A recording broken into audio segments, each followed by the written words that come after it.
À Avignon, dans l'équipe de virologie, on s'intéresse aux maladies provoquées par des virus sur espèces légumières et ornementales. Les objectifs de l'équipe, il y en a 3. D'abord, on a besoin d'identifier et de caractériser ces virus.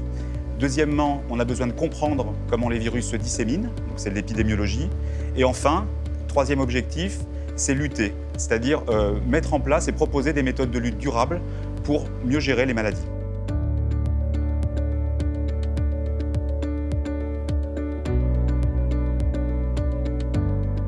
La première étape de la lutte, c'est bien d'identifier le virus, c'est de caractériser. Comme quand vous allez chez un médecin, le médecin, pour prescrire un médicament, il a besoin de savoir quelle infection vous avez. C'est un petit peu la même chose pour les plantes. Et pour ça, pour diagnostiquer les virus chez les plantes, on a plusieurs moyens de le faire. Le premier outil, c'est l'outil visuel. On va observer les symptômes. On va regarder si les plantes ont des symptômes ou non. Deuxième outil, il est visuel également, mais là, comme les virus sont très petits, on va utiliser des microscopes électroniques, des microscopes très très puissants. Et le troisième outil, il va cibler la protéine du virus. Donc ce sont des outils sérologiques. Et enfin, dernier outil, c'est l'outil moléculaire. Cette fois-ci, on ne cible pas la protéine, mais l'ADN ou l'ARN du virus.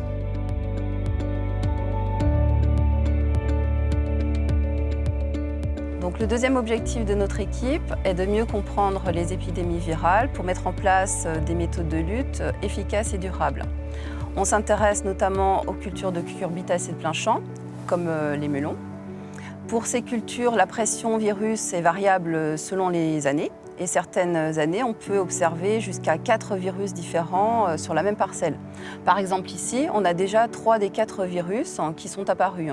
Ces virus sont transmis par des pucerons, soit des colonisateurs de la culture, soit de simples visiteurs qui viennent goûter la culture et par la même occasion transmettent les virus dont ils sont porteurs. Donc on comprend bien que pour mieux comprendre la dynamique épidémique des virus, il faut aussi s'intéresser aux arrivées de pucerons. C'est pour ça qu'on va échantillonner les populations de pucerons avec différents types de pièges, comme le piège à aspiration. Alors chaque matin, on vient récupérer les captures, on les emmène au laboratoire et on va trier, séparer les pucerons des autres insectes, les compter et déterminer leur espèce sur la base de critères morphologiques. Donc, ce qu'on cherche à savoir, c'est si on peut expliquer le développement de tel ou tel virus avec l'abondance de telle ou telle espèce de puceron. Donc, par exemple, on a découvert que pour un des 4 virus qui nous intéressent, la dynamique épidémique est fortement liée à l'abondance d'une espèce particulière de pucerons au cours de la deuxième semaine de culture. Donc on voit bien que si on arrive à contrôler précocement cette espèce de puceron, on aura peut-être une chance de juguler l'épidémie de ce virus. Donc pour les virus transmis par pucerons, une des stratégies de lutte, c'est de perturber l'activité des pucerons dans la parcelle pour limiter la transmission virale. Donc pour les cultures de plein champ, une des pistes que nous expérimentons est l'implantation de bandes fleuries qui peuvent avoir 2 rôles possibles. Soit un rôle de filtre à virus, c'est-à-dire que les pucerons vont venir goûter les plantes et à cette occasion se décharger des virus dont ils sont porteurs. Soit un rôle de régulation, en attirant et en développant les populations d'ennemis naturels des pucerons, tels que les coccinelles.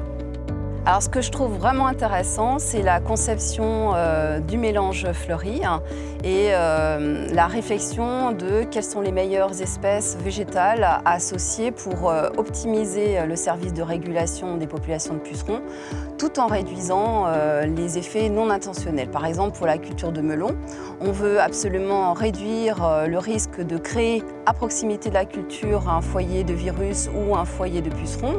Et donc, à partir d'une liste d'espèces candidates, il faut s'assurer que ces espèces sont non hôtes des pucerons et non hôtes des virus qui infectent la culture de melon. Un autre moyen de lutte contre les virus, c'est la prémunition. La prémunition consiste à inoculer de jeunes plants avec une souche peu sévère d'un virus. Le virus va s'y multiplier, mais ne va pas provoquer de symptômes. Les plantes ensuite sont installées en serre ou dans les parcelles et les plantes seront protégées contre l'attaque d'une souche beaucoup plus sévère de ce même virus. Aujourd'hui, en Europe, la prémunition est utilisée vis-à-vis du pépinomosaïque virus, un virus qui provoque des dégâts importants chez la tomate. Alors moi, ce que j'étudie, c'est l'usage de variétés résistantes, qui sont un peu une barrière à la propagation des virus. Sauf qu'en fait, les virus sont capables d'évoluer et de, en quelque sorte, sauter cette barrière en s'adaptant, et c'est ce qu'on appelle le contournement de la résistance. Un peu de la même façon que les bactéries vont s'adapter et devenir résistantes aux antibiotiques. Et donc mon projet il vise à améliorer la façon dont on utilise les variétés résistantes pour qu'elles soient résistantes le plus longtemps possible, parce que lorsqu'elles sont contournées, elles ne sont plus efficaces, elles sont perdues, alors qu'on a mis très longtemps à les développer. Et alors, il y a plusieurs stratégies possibles. On peut par exemple augmenter la taille de la barrière si on a une variété qui est super résistante. Mais on peut aussi mettre plusieurs barrières qui sont disposées dans le temps et dans l'espace de telle sorte que ce soit plus compliqué au virus de s'adapter.